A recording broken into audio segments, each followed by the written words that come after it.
Bab 3549. Bara api membakar jiwa. Penatuaku, waktu 10 napas sudah habis, sekarang kamu bisa mengumumkan berhenti. Setelah mengetahui bahwa ledakan jimat-jimat ini tidak dapat dilawan, Sepo pun dengan tegas meninggalkan tubuh Taois. Meski jiwa tidak terluka karena Taois tubuh hancur, setidaknya nyawanya terselamatkan. Maka segera setelah bergegas keluar, Sepo melihat penyelamat dan bergegas menuju Penatuaku. 10 napas waktu jelas telah berlalu, dan dia juga aman. Tapi apa yang membuat Sepo kesurupan, tidak bisa dipahami. Waktu 10 napas apa? Penatuaku bertanya balik dengan cemberut. Bukankah anak ini mengaku kalah sebelumnya, kamu juga setuju? Teriak Sepo. Sekarang waktunya habis, biarkan aku keluar. Apa yang kamu bicarakan? Ini pertarungan maut berdarah, bagaimana bisa pihak lain mengaku kalah? Penatuaku berkata. Sepo benar-benar tercengang, dia tidak mengerti apa yang sedang terjadi. Bukankah kamu bilang, "Ops"? Namun, sebelum dia bisa menyelesaikan kata-katanya, cahaya Reiki melintas, dan Sepo hanya merasakan jiwa dewanya sakit. Dia menoleh dengan susah payah, dengan marah menemukan bahwa Redi Long Pucat sedang memegang pisau Yoyang di kedua tangannya, dan entah bagaimana tergantung di belakangnya. Kamu bajingan menjijikkan, pergi mati, aku akan membalaskan dendam teman seiman Dewa Pedang. Redi Long berteriak dengan mata merah, dan menebas lagi. Kamu ingin membunuhku dengan kemampuan tidak bergunamu. Sepo sangat marah. Kekuatan kultivasi Erik Kin cukup untuk melukai dirinya sendiri. Redi Long, seekor kutu yang belum pernah diliriknya, ternyata mencoba memanfaatkan cederanya yang serius untuk membunuhnya. Dengan jentikan jari, Reiki langsung menangkis serangan dari Redi Long, lalu Sepo mengulurkan tangan dan mencengkram leher Redi Long. Sudah berakhir, teman seiman Kin, jangan salahkan aku karena tidak membalaskan dendam untukmu, aku sudah mencoba yang terbaik. Pedang peri di tangan Redi Long langsung diterbangkan oleh Sepo, lengannya mati rasa beberapa saat, dan dia tampak putus asa, dan diangkat oleh Sepo. Hush. Namun, pada saat ini, cahaya Reiki yang berapi-api tiba-tiba terbang keluar dari ledakan kacau di kejauhan. Kecepatannya sebanding dengan tembakan darah yang dilakukan Sepo sebelumnya. Nyala api mengalir melintasi kehampaan. Ops! Langsung menembus Sepo yang hanya tersisa jasad jiwa dewa. Api suci. Dari mana asalnya api suci ini? Sepo tercengang, menatap lubang besar di tubuhnya, melihat ke tengah asap yang menyemburkan api di kejauhan, merasakan kobaran api di sepanjang sisa roh, dia bahkan sedikit tidak percaya dengan hasilnya. Dia adalah kultivator fase penilaian 2 kegagalan, dan dengan adanya pelayan darah, Sepo selalu merasa bahwa meskipun dia bertemu dengan Master 2 kegagalan, tidak akan pernah ada yang bisa membunuhnya.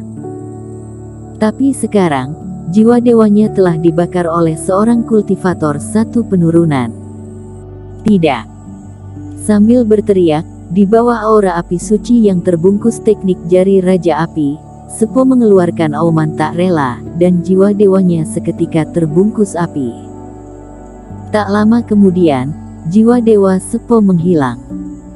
Di tengah ledakan, Erik Kin memuntahkan darah dan duduk di tanah dengan lemas. Setelah jejak Reiki terakhir habis, jiwa dewa Sepo akhirnya padam. Aku membunuh fase penilaian 2 kegagalan. Aku membunuh wanita tua gila yang mengerikan itu. Melihat jiwa dewa Sepo bubar, Redi Long hampir curiga dia sedang bermimpi. Dia baru saja dicubit oleh Sepo dan hampir mati. Dia tidak melihat api yang berkobar sama sekali, hanya merasa bahwa Sepo tiba-tiba melepaskan, dan kemudian seluruh orang terbakar. Bukan kekuatan pisau abadi di tangannya, itu karena teman seiman Qin.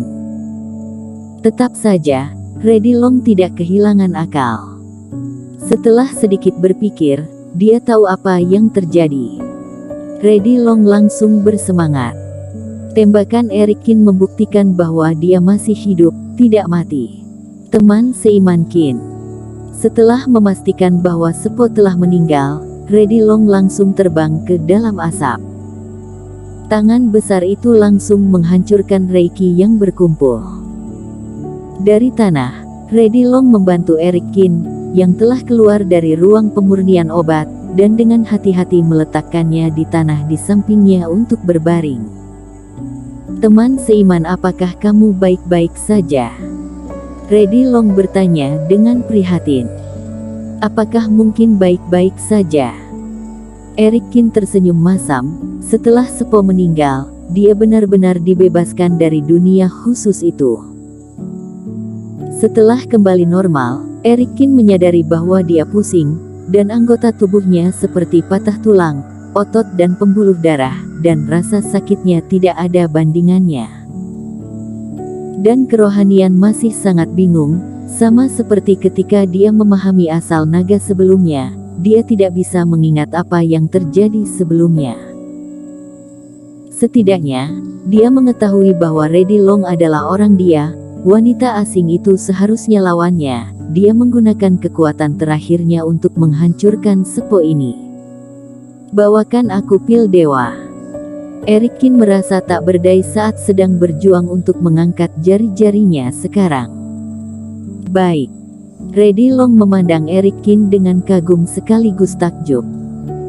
Walaupun Eric Qin begitu terluka dan kesulitan menggerakkan jarinya, yang dilakukan Eric Qin adalah menghancurkan Sepo fase penilaian 2 kegagalan. Kesadaran sangat sadar, tubuh Taois utuh, perjalanan ini tidak kekurangan keajaiban. Ambil pil dewa yang diinginkan Eric Qin dari tas penyimpanan, lalu Reddy Long memasukkan langsung pil dewa ke dalam mulut Eric Qin. Teman seiman Qin, sebenarnya aku punya cairan penyembuh yang sangat bagus di sini. Ini benar-benar benda zaman kuno. Aku tidak tega menggunakannya. Bagaimana kalau aku mengoleskannya padamu? Pergi, jika kamu seorang wanita, aku bisa mempertimbangkannya. Batuk, kalau begitu aku akan membungkusmu dengan Reiki, bisa kan? Di lapangan, Reddy Long sedang membantu Eric Qin pulih. Di auditorium sekitarnya, saat ini sunyi. Orang yang tak terhitung jumlahnya melebarkan mata mereka, membuka mulut mereka, dan memiliki ekspresi termenung di wajah mereka. Bahkan, sejak ledakan tubuh Taois Sepo dan kematian mendadaknya oleh Eric Qin, tidak ada yang bisa berbicara. Berapa banyak orang yang percaya bahwa segala sesuatunya akan berakhir seperti ini. Pisau mengejutkan Eric Qin yang seolah mampu membelah dunia tidak membunuh Sepo, dan semua orang merasa dia sudah habis. Akhirnya, entah kenapa, Sepo tiba-tiba marah, membentak Eric Qin, bahkan menelan Eric Qin di perutnya. Selanjutnya, keadaan tiba-tiba berbalik, perut Sepo tiba-tiba meledak, bahkan tubuh Taois pun hilang, dan jari berapi Eric Qin langsung mengenai pihak lain. Jika dikatakan bahwa pertempuran sebelumnya luar biasa dan sengit, dengan niat membunuh di mana-mana, tetapi perubahan mendadak pada akhirnya agak membingungkan. Semuanya, kenapa aku tidak mengerti?